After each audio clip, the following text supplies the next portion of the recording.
చిత్కళానంద కలిక ప్రేమరూప ప్రియంకరి నామపారాయణ ప్రీత నంది విద్యా నటేశ్వరి.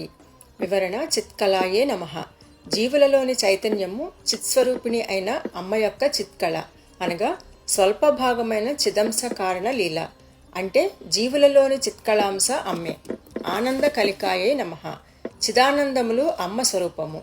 చిత్ ఉన్న చోటనే ఆనందము ఉంటుంది. చిత్ అనగా జ్ఞానము. జ్ఞానముతో కూడిన కదలిక చైతన్యము. జ్ఞానము ఆనంద స్వరూపము అనగా జడములందు ఆనందము ఉండదు. జీవులలో గల ఆనందము అమ్మ స్వరూపమే. ప్రేమ స్వరూపాయే నమః. ప్రేమ అంటే మనఃప్రీతి. ఆనందం ఏ విధంగా అమ్మ స్వరూపమో జీవుల మధ్య గల మనఃప్రీతి కూడా అమ్మ రూపమే. ఆనందం గాని ప్రేమ గాని నిత్య సత్యాలు కావు. అవి తాత్కాలికమైనవి. ఎవరూ ఎప్పుడూ ఆనందముగా ఉండలేరు.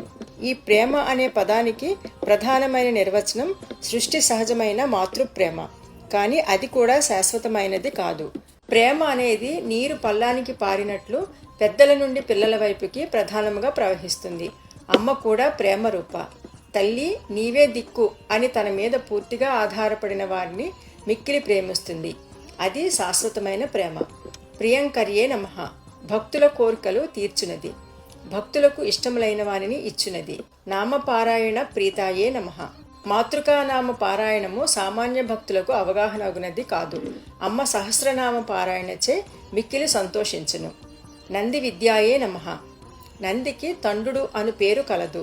ఆయన నాట్యశాస్త్రాన్ని రచించాడు. తండు ప్రోక్తము అనగా తండునిచే చెప్పబడిన నాట్య తాండవం. పరమశివుని తాండవ నృత్యాన్ని ఆయన శాస్త్రముగా రచించాడు. శివపార్వతులు ఇరువురు కలిసి కూడా నాట్యం చేస్తారు.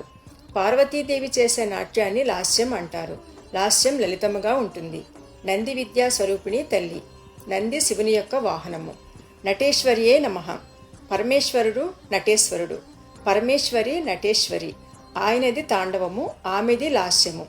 చిదంబర క్షేత్రమునందలి పరమశివుని నటరాజస్వామి అంటారు. నాట్యానికి ఆది గురువు ఆయనే అని భావము.